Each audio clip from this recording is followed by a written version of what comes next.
একই কাণ্ডরে বাবা।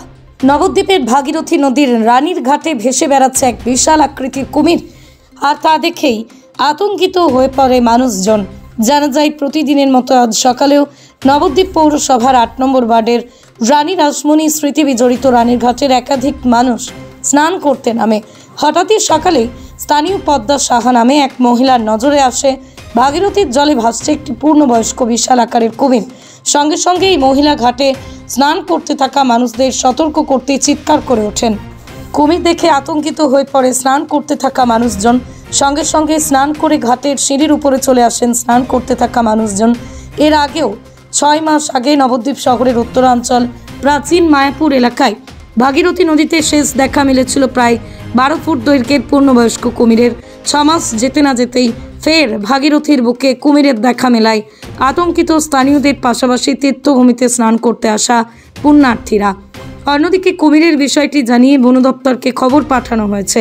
বন দপ্তর কুমিরটিকে ধরার চেষ্টা করছে, তবে কুমিরকে দেখে আতঙ্কিত হয়ে পড়ছে নদী তীরবর্তী এলাকার মানুষজন।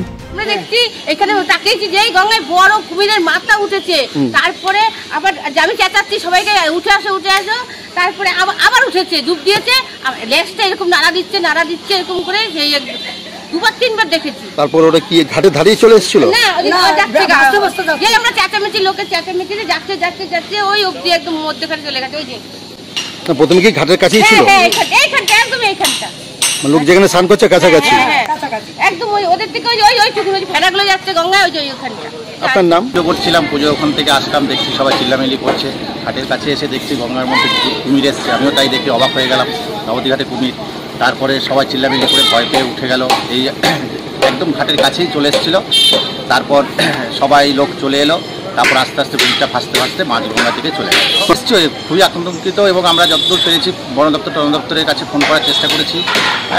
সবার সঙ্গে একটু যোগাযোগ করার চেষ্টা করেছি। এবার দেখা যাক।